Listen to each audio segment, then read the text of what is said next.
Hi hello నమస్తే, నేను మీ kit. Welcome to 100 TV. గతంలో ఎలక్షన్స్ ప్రచారంలో లోకేష్ గారు మాట్లాడుతూ చాలాసార్లు ఏదైతే ఆయన ప్రచారంలో రెడ్ బుక్ నేను నోట్ చేసుకుంటున్నాను, ప్రతి పాయింట్ ఎవరిని వదిలిపెట్టను అనే ఆయన మాట్లాడారు. సో దీని గురించి మాట్లాడేందుకు మనతో పాటు సీనియర్ జర్నలిస్ట్ జయదేవ్ గారు ఉన్నారు. ఆయనతో మాట్లాడదాం. నమస్తే జయదేవ్ గారు. నమస్తే. ఏంటి రెడ్ బుక్ సంగతి? చాలా మంది వైసీపీ నేతలు ఏమని ఆరోపిస్తున్నారంటే, ఈ రెడ్ బుక్ పాలన జరుగుతుంది 55 రోజుల్లోనే, ఏదైతే 55 రోజుల ఈ 50 రోజుల్లోనే రెడ్ బుక్ పాలన అనేది చాలా ఘోరంగా ఉంది. వైసీపీ వాళ్ళని నరుకుతున్నారు, చంపుతున్నారు, ఇబ్బందులు పెడుతున్నారు, కేసులు పెడుతున్నారని వైసీపీ నేతలు ఆరోపిస్తున్నారు. దీనికి మీరేమంటారు? అంటే ఒక విధంగా నాకు ఇది హాస్యాస్పదంగా అనిపిస్తుంది. ఎందుకు హాస్యాస్పదంగా అనిపిస్తుంది అంటే, మొన్న రాజమండ్రి మాజీ ఎంపీ భరత్ గారు కూడా ఆంధ్రప్రదేశ్లో రాజ్యాంగం నడవట్లేదు, రెడ్ బుక్ రాజ్యాంగం నడుస్తుంది అన్నారు. జగన్మోహన్ రెడ్డి గారు కూడా లోకేష్ పేరును పదే పదే ప్రస్తావించి ఆ రెడ్ బుక్లో ఉన్న అంశాల ప్రకారమే ఒక్కొక్కరిని ఇబ్బంది పెడుతున్నారు, చాలా ఊచకోత కోస్తున్నారు, అవసరం అనుకుంటే నన్నేమైనా చేయండి కానీ నా కార్యకర్తలు ఏం చేయొద్దు అన్నట్టు కూడా మొన్న స్టేట్మెంట్ ఇచ్చారు. ఎందుకు హాస్యాస్పదంగా ఉంది అని అన్నానంటే, స్టార్టింగే గత 5 ఏళ్లలో ఎన్ని జరిగాయి. మాజీ ముఖ్యమంత్రి స్థాయిలో ఉన్న చంద్రబాబును కూడా అరెస్ట్ చేశారు. పోనీ దానికి సంబంధించిన సాక్ష్యాధారాలు, ప్రూఫ్స్ ఏమైనా ఉన్నాయా? తర్వాత ఒక సీనియర్ ఐపీఎస్ ఆఫీసర్ స్థాయి వ్యక్తి ఆ పత్రాలు వాళ్ళ అసిస్టెంట్లతో కాల్పించేస్తుంటే అది కూడా వీడియో బయటకు వచ్చింది. అంటే అది ఊరికే కేసు బనాయించి అరెస్ట్ చేశారు. అట్లాంటి స్థాయి వ్యక్తులకే దిక్కు లేనప్పుడు గత 5 ఏళ్ళలో 19 నుంచి మొన్న 24 మార్చి ఏప్రిల్ వరకు కూడా ఎంతమంది ఎన్ని రకాలుగా ఇబ్బంది పడి ఉంటారో ఒకసారి ఊహించుకోండి. డాక్టర్ సుధాకర్ ఫస్ట్ ఎలిగేషన్ వచ్చింది అదే. ఆయన ఒక మాస్క్ అడిగారని ఏదో అబ్జెక్ట్ చేశారని ఆయనకి ఎంత ఇబ్బంది పెట్టారు. ఆఖరికి ఆయనకి చేతులు వెనక్కి కట్టేసి మరీ మోకాలు మీద కూర్చోబెట్టారు. అవును, ఒక డాక్టర్ స్థాయి వ్యక్తికి అంత జరుగుతుంటే ప్రతిపక్షంలో ఉన్న టీడీపీ నాయకులు కావచ్చు, టీడీపీ వాళ్ళు కావచ్చు, ఎందుకు చేతులు కట్టుకొని కూర్చున్నారు? ఆ రోజు అడగచ్చు కదా. అడిగారు, ప్రశ్నించారు, ఇష్యూస్ జరిగాయి, ఎక్కడికెక్కడ అరెస్టులు జరిగాయి. ఎవరైతే మరీ మితిమీరి ప్రశ్నించి చేశారో వాళ్ళు మళ్ళీ తర్వాత కనబడలేదు చాలా రోజులు టీడీపీ కార్యకర్తలు. ఎంత జరిగినా టీడీపీ ఎంతసేపు ఇక్కడ మొత్తుకుందే తప్ప ఢిల్లీకి వెళ్ళి ధర్నా చేయలేదు, రాష్ట్రపతి పరిపాలన పెట్టండి అని అనలే. ఓకేనా? అది కాకుండా ఒక దళిత డ్రైవర్ చనిపోయాడు, ఒక 9 ఏళ్ల పిల్లాడు చనిపోయాడు. అంటే పేరెంట్స్ ఏదో పార్టీలు వేరని చెప్పి వాళ్ళు కింద ఇక్కడ మాట్లాడుకుంటే ఆ పిల్లను కూడా చంపేశారు. ఇట్లా ఇవి నాకు గుర్తున్న వరకు, గుర్తులేను ఇంకా మనకు చెప్పలేను. ఇన్ని జరుగుతుంటే ఏమీ లేదు. అప్పుడు పరిపాలన ఉందా? అప్పుడు పోలీసులు ఉన్నారా? ఎందుకంటే ఎవరేం మాట్లాడితే వాళ్ళ మీద కేసులు. ఒక టీచర్స్ యూనియన్ సంబంధించిన ఒక వ్యక్తి, గుంటూరు జిల్లాకు చెందిన గుంటూరు జిల్లాకి రాష్ట్ర స్థాయి యూనియన్ వ్యక్తి, టీచర్స్ యూనియన్కి, ఆయన కూడా అరెస్ట్ చేశారు. ఇంకో టీచర్స్ యూనియన్ యొక్క లీడర్ని సస్పెండ్ చేశారు. ప్రవీణ్ ప్రకాష్ అనే ఒక ప్రిన్సిపల్ సెక్రటరీ, విద్యాశాఖకు సంబంధించిన ప్రిన్సిపల్ సెక్రటరీ ఎక్కడికక్కడ అందరికీ చాలా ఇబ్బంది పెట్టాడు కూడా. మొన్న కూడా వార్తలో చూసాం. ఆయన ఆఖరికి వాలంటీర్ రిటైర్మెంట్ తీసుకుని వెళ్ళిపోయాడు. ఎందుకు వాలంటీర్ రిటైర్మెంట్ తీసుకోవాల్సి వచ్చింది? మీరే ఖచ్చితంగా పనిచేస్తుంటే ఈరోజు వాలంటీర్ రిటైర్మెంట్ ఎందుకు తీసుకున్నాడు ఆయన? ఇట్లా ఎన్నో ఇంకా నేను 5 ఏళ్లలో, ఎందుకంటే మొన్న నైట్ ఏం కర్రీ తిన్నామంటే ఈరోజు గుర్తుండదు మనకి. సో ఇట్లాంటి ఎన్ని జరిగినా అవన్నీ వదిలేసి ఆంధ్రప్రదేశ్లో లా అండ్ ఆర్డర్ కరెక్ట్గా లేదు అంటే హాస్యాస్పదంగా అనిపిస్తుంది నాకు. అంటే గత ప్రభుత్వంలో చేశారు, ఇప్పుడు మేము కూడా చేస్తామని అంటే వస్తున్నాను అక్కడికి. గత ప్రభుత్వంలో చేశారు, ఇప్పుడు మేము కూడా చేస్తాము అని అంటే, ప్రభుత్వము ఆల్రెడీ ఈ పాటికే అరెస్టులు, చట్టరీత్యా లోపలికి వేయడాలు అన్ని జరిగి ఉండాలి కదా. జరిగాయా? ఎంత జరిగినా కూడా కొడాలి నాని లాంటి వ్యక్తి నోటికొచ్చినట్టు మాట్లాడినా కూడా మరలా నేషనల్ మీడియాలో జగన్మోహన్ రెడ్డి ఏదైతే గుండు కొట్టించినట్టు, ఏంటంటే ఋషికొండ బీచ్లో కొండని గుండు కొట్టించినట్టు బిల్డింగ్ కట్టారు, ఒక్కొక్క వాష్రూమ్ కమోడే 3.5 లక్షలు పెట్టారు అని నేషనల్ మీడియా కూడా ఏం చెప్పింది? ప్రభుత్వ ఆస్తిని, ప్రభుత్వ సొమ్ముని దుర్వినియోగం చేసింది చెప్పింది. కానీ జగన్మోహన్ రెడ్డి దాన్ని ఎవరు చెప్పలే. దానికి కూడా మళ్ళీ కొడాలి నాని లాంటి వ్యక్తి ఓడిపోయాక కూడా బయటకు వచ్చి ధైర్యంగా జగన్మోహన్ రెడ్డి దాన్ని ఎవరు చెప్పాడు, మేము అది కాదు, అది ప్రభుత్వం అధికారుల కోసం, ఎవరైనా గెస్టులు వస్తే ఉండడం కోసం కట్టామని మళ్ళీ స్టేట్మెంట్ ఇచ్చారు.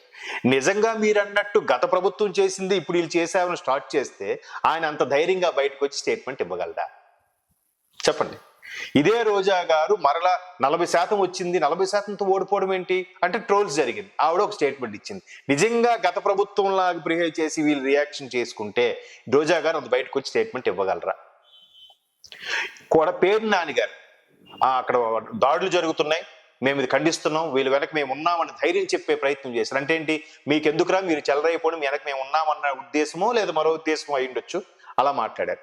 కానీ ఇక్కడ చంద్రబాబు నాయుడు గారు ఏమంటున్నారు, వాళ్ళు కవ్వింపే చర్యలు దిగుతున్నారు, వాళ్ళు మిమ్మల్ని రెచ్చగొట్టే ప్రయత్నం చేస్తున్నారు, బాధలో ఫ్రస్ట్రేషన్తో ఏదో మాట్లాడుతున్నారు, మీరు రెచ్చిపోకండి అంటే. ఆఖరికి ఒక టీడీపీ ఎమ్మెల్యే కూడా, ప్రజెంట్ ఎమ్మెల్యే అంటే పేరు అనవసరం, రివర్స్ అయ్యారంట బాబు గారి మీద. ఏంటి సార్, అసలు మా కార్యకర్తలు, మా అభిమానులు, మా నియోజకవర్గం ప్రజలు గతంలో ఎదవలు ఎవరైతే ఉన్నారో వాళ్ళు తప్పు చేసిన వాళ్ళకి శిక్షించాలి అని చెప్పి వాళ్ళు నన్ను వచ్చి కోరుకుంటూ నేను వాళ్ళ మీద చర్యలు తీసుకునే ప్రయత్నం చేస్తుంటే మీరు నన్ను ఆపుతున్నారు. నాకు తెలియదు ఆ మాత్రం ఎలా ఉండాలి. మీరు ఇలా ఆపితే ఆడు ఇంకా రెచ్చిపోతున్నాడు సార్, వీడిని చూసి ఇంకోటి, వాడిని చూసి ఇంకోటి రెడీ అవుతున్నాడండి, ఇప్పుడు ఏం చేయమంటారు చెప్పండి అని కూడా అడిగాడంట. ఎప్పుడు బాబు గారి మీద రివర్స్ అవున్నాడు. రివర్స్ అవ్వడం అంటే ఇంత సరే. ఇప్పుడు కొడుకు కోట్లాడికి వెళ్తాడు, తండ్రి ఎందుకు ఆపుతాడు. అక్కడ రివర్స్ అవ్వడం అంటే అది కాదు.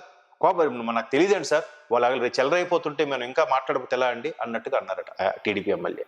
అది న్యూస్ లో కూడా వచ్చింది, పేరు అనవసరం. సో ఇట్లాగా మీరు అన్నట్టు ఆ రెడ్ బుక్ ప్రకారమే ఒక్కొక్కడికి చర్యలు తీసుకుంటే ఈ పాటికి సగం మంది వైసీపీ నాయకులు లోపల ఉంటారు, లేదా బెయిల్ లోపలికి వెళ్ళి బెయిల్ మీద బయటికి రావాలి. అవునా? మద్యం స్కామ్, ఇసుక స్కామ్, ఇంకా కాదేది ఇక అదేంటే అవినీతికి అనర్హం అన్నట్టుగా దేన్ని వదలలేదు. అవునా? మద్యం స్కామ్లు ఇప్పుడు బయటకు వస్తున్నాయి, కొన్ని వేల కోట్లంట. ఎందుకు? స్వైపింగ్ లేదు, ఒక క్యూఆర్ కోడ్ లేదు, ఒక యూపీఐ లేదు, అంత క్యాష్ అండ్ క్యారీ. అవునా? దీనికి ఎవరైనా ఇన్కమ్ ట్యాక్స్ రైడ్స్ చేయగలరా? ప్రభుత్వం ఎవరు రైడ్ చేస్తారు? చేయరు. ఎవరు దాని మీద కన్నెత్తి చూడరు. మరి డబ్బంతా ఏమైనట్టు? ఇసుక ర్యాంపులు చూసాం కదా, అన్ని వర్గాల వారికి ఇబ్బంది కలిగింది కదా. ఆఖరికి ఎంప్లాయీస్ యొక్క పిఎఫ్ను కూడా వాడేశారన్నట్టుగా వార్తలు వచ్చాయి. పోనీ అదేనా సక్రమంగా వాళ్ళకి సకాలంలో జీతాలు ఇచ్చారా? ఒక్కొక్క ఎంప్లాయీ, గవర్నమెంట్ ఎంప్లాయీకి ఎప్పుడు 1వ తేదీన పడిపోయే శాలరీ పరిస్థితి, ఒక్కొక్కడికి 5, ఒకటికి 12, ఒక్కొక్కటి 18. పెన్షనర్ కూడా, పెన్షన్ అంటే వీళ్ళు ఇచ్చే పెన్షన్ కాదు అనేది, రిటైర్డ్ ఎంప్లాయీస్ ఉంటారా వాళ్ళ పెన్షన్స్ మీరు నమ్మరు. 2021లో నాకు తెలిసిన ఒక పెన్షనర్, ఆయన ఒక జైలు శాఖలో పనిచేసేవాడు, అంటే జైలు వార్డ్ అనేది ఆయన పాపం ఎంత సఫర్ అయిన మాట్లాడాడంటే, సార్ దసరా 14వ తేదీ 15వ తేదీ పెన్షన్ 18వ తేదీ పడింది, ఈలోగా కూతురు అల్లుడు మనవలు వచ్చి వెళ్ళారు. పండగ పూట ఏదో ఇవ్వడమో చేయడమో ఉంటుందా? ఈయన పెన్షన్ 18వ తేదీ వరకు వేయకపోతే మేము ఇచ్చాం కదా, ఏదో టైంకి ఇచ్చాం కదా అంటే అలా కూడా మాట్లాడారు మంత్రులు. మీకు గుర్తుందా? బొత్స సత్యనారాయణ గారి టీచర్స్ గురించి మాట్లాడినప్పుడు ఏదో కొద్ది తగ్గి ఉండాలి, వచ్చి కాంప్రమైజ్ మాటలకు రావాలన్నట్టు కూడా వ్యాఖ్యానించారు ఆయన. ఇన్ని ఉన్నప్పుడు కూడా అప్పుడు పోలీస్ వ్యవస్థ లేదా? అప్పుడు అరాచకాలు లేవా? అప్పుడు ఇబ్బందులు లేవా? ఎవరైనా మాట్లాడితే ఎవరి మీద కేసు పెడతారో తెలియదు, ఎవరిని లోపలికి వేస్తారో తెలియదు. అట్టా సైలెంట్ ఊరుకున్నారు. వాళ్ళంతా ఒక్కసారి ఇప్పుడు ఓటు రూపంలో చూపించారు. దాని ఎఫెక్టే 164 కూటమికి. లేదంటే బీజేపీ కూడా గెలవడం ఏంటంటే చెప్పండి. బీజేపీ అన్ని సీట్లు గెలుస్తాను ఎవరైనా అనుకున్నారా? రాష్ట్రంలో అంత పర్సంటేజ్ ఉందా? Because of TDP and Janasena. అవునా కాదా? మిగతా వైసీపీకి వచ్చిన ఆ 11 కూడా కొన్ని దగ్గరలో బీజేపీ పోటీ ఉండడం వల్ల వైసీపీ గెలిచిందేమో, కానీ టీడీపీ జనసేన అంటే ఆ సీట్లు కూడా వచ్చేవి కాదేమో. కేకే గారు సర్వే చెప్తే మనం అందరూ కేకే గారు మరీ ఎక్కువ చెప్తున్నారేమో అనుకున్నాం, కానీ ఆయన అనాలిసిస్, ఆయన చెప్పే విధానం చూస్తే కరెక్టేరా, ఆయన కరెక్ట్గానే చెప్పాడు, ఇది కదా రిజల్ట్. మరి ఇవన్నీ గుర్తులేవా? పవన్ కళ్యాణ్ హౌస్ అరెస్ట్ చేశారు, గుర్తుందా వైజాగ్లో? అదే లోకేష్ గారిని చంద్రబాబు గారు అరెస్ట్ అయ్యారు, వెళ్తున్నారంటే ఆయన అక్కడికక్కడ ఆఫీసర్, గుర్తుందా? ఈయన జస్ట్ వీళ్ళు ప్లకార్డులు చింపారని సీరియస్ అయ్యారనిపించి పేపర్లో వేస్తున్నారు. ఇంకేం చెప్తాను చెప్పండి. ఇంకా రెడ్ బుక్ లో చర్యలు స్టార్ట్ అయితే ఎన్ని బాగోతాలు వస్తాయో బయటికి, ఒక్కొక్కటి స్కాములు ఎన్ని వస్తాయో, భూ కబ్జాలు, స్కాములు, దేవుడు దర్శనం టికెట్లు కూడా అమ్ముకుని బిజినెస్ చేసుకున్నారు. పాపం వాళ్ళ అండర్ కూడా లేదండి, ఎందుకంటే ఎక్కడ అభివృద్ధి లేకపోతే వాళ్ళే డబ్బులు సంపాదించుకుంటారు ఎమ్మెల్యేలు, మంత్రులు.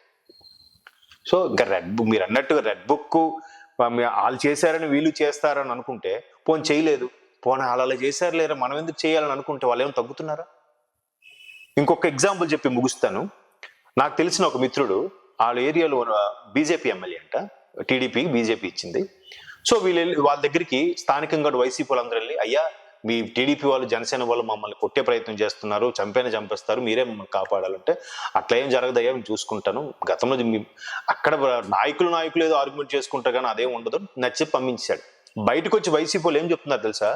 ఎమ్మెల్యే గారు మమ్మల్ని పిలిచారు, డబ్బులు అడుగుతున్నారు, లేదంటే బెదిరిస్తున్నారు అని చెప్పారు. ఏమనాలండి వైసీపీ కార్యకర్తలను? చెప్పండి, ఏది నిజం ఏది అబద్ధం? అట్లాంటి పరిస్థితుల్లో చర్యలు తీసుకోవాలా వద్దా మీరే చెప్పండి. సో ఇంకా స్టార్ట్ అవుద్ది రెడ్ బుక్. మీరు అన్నట్టు భరత్ గారు అన్నట్టు, మాజీ ఎంపీ భరత్ అన్నట్టు, రెడ్ బుక్ రాజ్యాంగం త్వరలో స్టార్ట్ అయితే మంచిదే. తప్పు చేసినప్పుడు శిక్ష పడాలి కదా. చూద్దాం మరి కూటమి ఎటువంటి చర్యలు తీసుకుంటుందో, తీసుకోబోతుందో. వాళ్ళ కాన్సన్ట్రేషన్ ఇప్పుడు అభివృద్ధి మీద ఉంది కాబట్టి దీని మీద ఇంకా స్టార్ట్ చేయలేదని నా అభిప్రాయం. అది ఓకే సార్, థ్యాంక్ యూ.